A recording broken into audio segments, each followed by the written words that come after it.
திருவள்ளுவரின் வழியில் வாழ்ந்து வாழ்வின் உன்னத நிலையினை அடைய திருக்குறளோடு நாம் என்னும் இந்த நிகழ்விலே இணைந்திருக்கின்ற உங்கள் அனைவருக்கும் முதற்கண் வணக்கம். குறள் எண் 836, அதிகாரம் பேதைமை. இது பஞ்சதந்திரத்திலே சொல்லப்பட்ட ஒரு கதை. மாதங்கன் என்பவர் வங்க நாட்டிலே சகலாபுரி என்னும் நகரத்தில் வாழ்ந்தவர். மிகவும் பேராசைக்காரர். வெயில் படாது நிழலில் இருந்து தொழில் செய்பவர்கள்தான் இனிதாக வாழ்பவர்கள் என்றும், காட்டிலும் வெயிலிலும் உடல் வருத்தி வேலை செய்பவர்கள் எல்லாம் வருத்தத்தோடு வாழ்பவர்கள் என்றும் இகழ்ந்து பேசுவார்.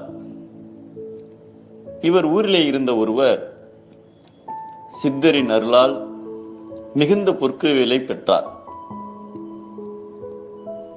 சித்தரிடமிருந்து அவர் எவ்வாறு பெற்றார் என்றால், அமாவாசைக்கு அடுத்த 3வது நாளில் உனது கனவில் தோன்றுவதுபடி நீ நடந்தால் உனது வாழ்வு வளம் பெறும் என்று சொல்லி இருந்தார்.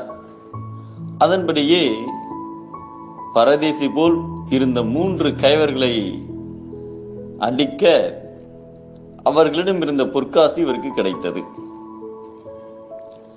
இதை சரியாக புரிந்து கொள்ளாத மாதங்கன் சந்நியாசிகளை அடித்தால் பொற்குவியல் கிடைக்கும் என நம்பி சந்நியாசிகள் வருகின்ற வழியை பார்த்து பதுங்கியிருந்தார். 3 சந்நியாசிகள் மொத்தமாய் வர மூவரையும் ஓங்கி அடித்தார். அவர்கள் துடிதுடித்து மாண்டனர். கடைசியில் காவலர்களால் கையில் விலங்கிடப்பட்டு கொலை குற்றத்திற்கு ஆளானார். எதை செய்ய வேண்டும் என அறியாது பேதைமையால் ஒரு காரியத்தை செய்தால் அது தீங்காகவும், அதுவே அவருக்கு கையில் விலங்கினையும் பூட்டிவிடும் என்பதை பொய்படும் ஒன்றோ புனை பூணும் கையெறியா பேதை வினை மேற்கொளின் என்கிறார் நம் தெய்வப்புலவர் திருவள்ளுவர். அறிவுடன் செய்தால் உயர்வு, அறிவின்மையால் செய்தால் தாழ்வு.